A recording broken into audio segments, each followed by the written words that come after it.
Hi everyone, my name is Samantha and today I want to talk about my 5 ways of pursuing a more holistic lifestyle.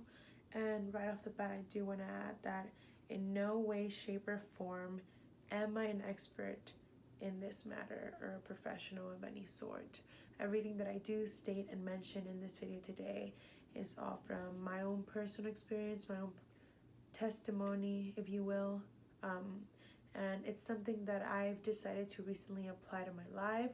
So it's this journey that I just embarked on, and therefore there's so much more for me to learn, and so much more knowledge for me to acquire in regards to this whole holistic living.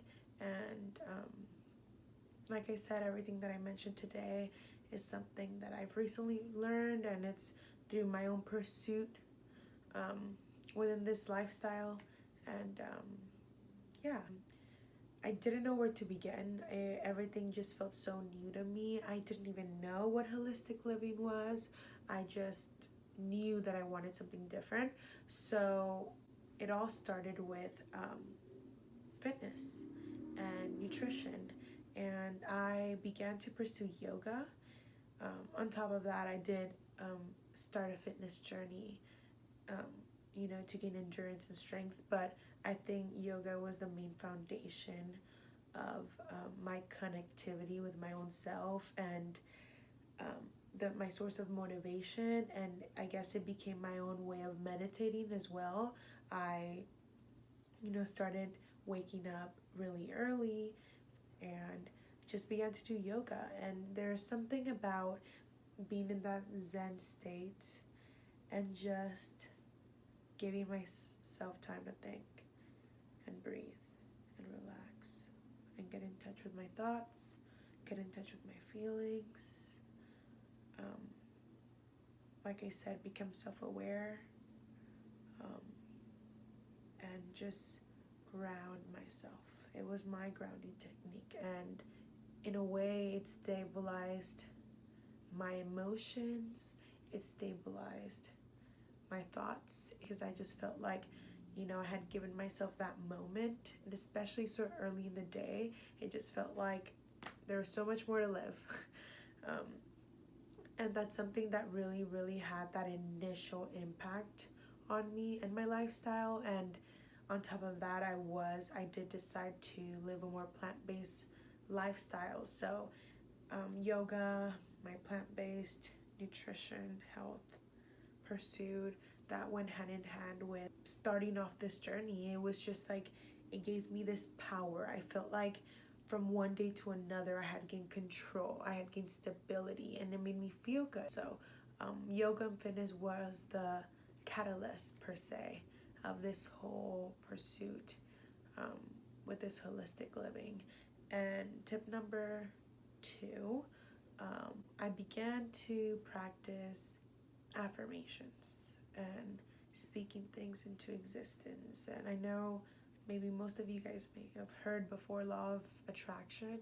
I began to put that into action, just feeding myself positive affirmations whenever I was experiencing a mental block, or whenever any of those negative oppressive thoughts came to my mind. And it was just like, I began to train my mind to just block everything off. And prior to this lifestyle, all these intrusive thoughts had control over me, and the second these thoughts came into my mind, my day was done. I couldn't do homework, I couldn't do anything that I wanted. So getting a grip on being able to have control over that and be able to say no, and practicing these affirmations that were feeding my mind and soul, using a positive and intuitive verbiage, really felt like my mindset had changed.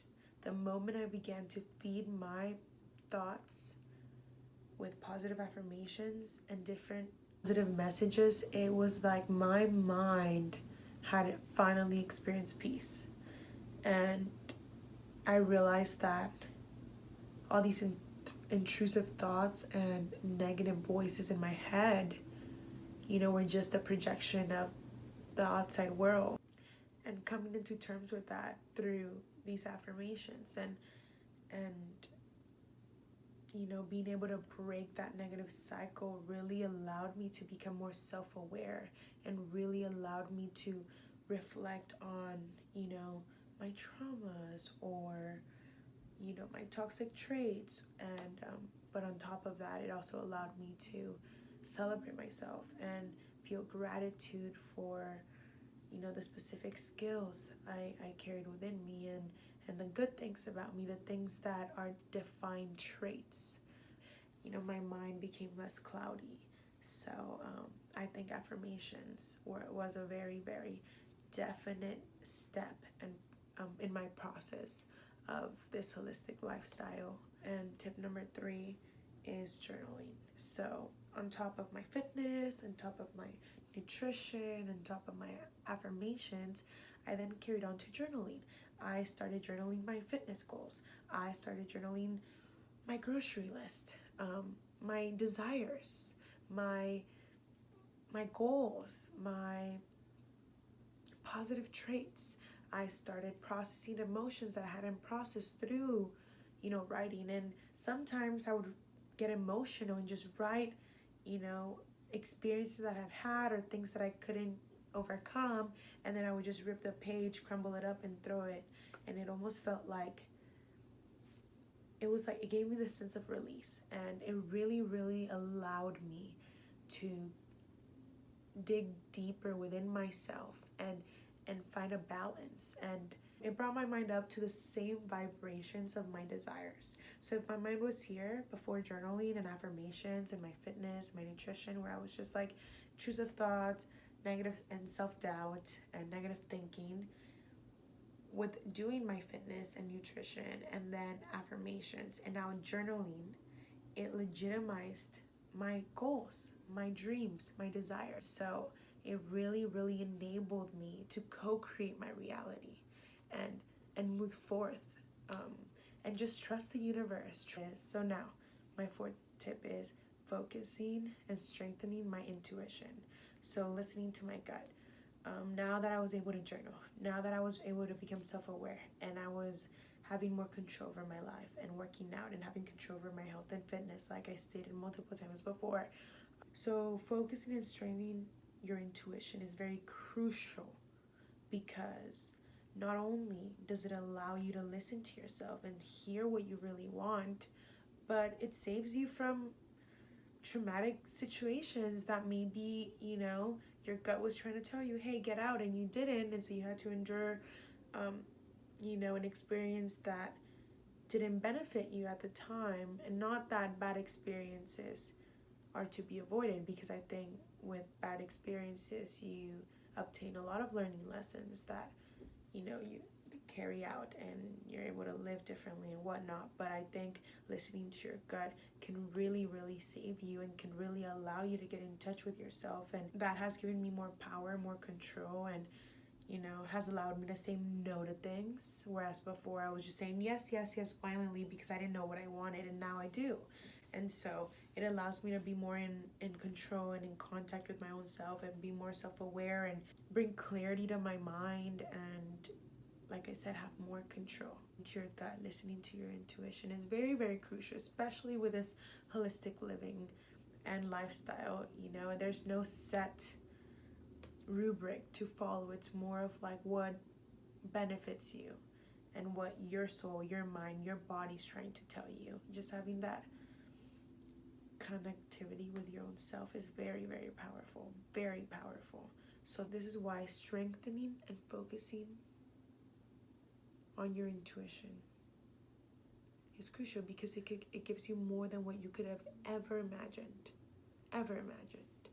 You're able to walk this earth with a pep to your step, because you know what you want. And even if you don't know what you want, you can trust that your intuition will tell you when something's wrong or when something's right, whatever it may be. So, and step number 5, self-love. Simple as self-love. And it goes hand in hand with every single step, you know, with being able to love yourself. You treat yourself right. with fitness or nutrition, with affirmations. Feed yourself positive thoughts. When you journal and co-create your reality, having that love for yourself within yourself allows you to, go after your goals, dream, believe that you can even acquire any of your desires. Having that reassurance and validation, being able to validate and reassure myself without anyone having to congratulate me or push me to love myself.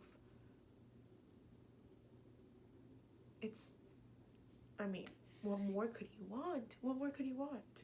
Because if you can love yourself, you will and be able to love someone else and treat other people with dignity and having, and listening to your moral compass and being a better human because you're happy with yourself.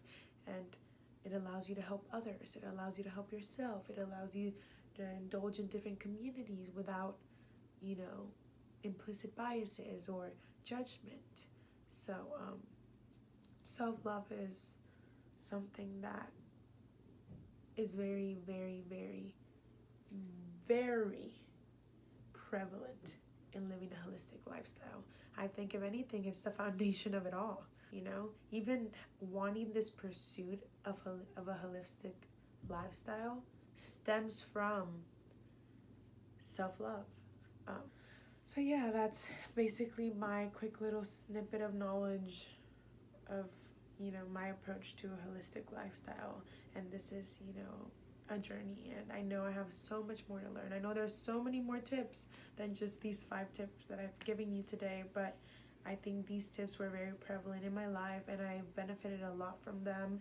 And even at my young age, I feel like I have this sense of awareness that I didn't have before. And I think if I wouldn't have decided to pursue this journey, I would have continued living very lost and empty. And we don't want to live like that. I feel like having a purpose in life is something that's very necessary. So I think having this kind of holistic lifestyle promotes happiness, peace, stability, balance, manifestation, and a lot of positive traits that we deserve. As humans, we deserve to feel peace, and we deserve to chase happiness and chase stability, and we deserve to chase a holistic lifestyle. So I really hope you guys were able to take at least one thing away from this video. I am very new to this and I'm excited to continue pursue this journey. That's all I have for you guys today, and thank you so much for sticking around, and I hope you guys have a very wonderful day.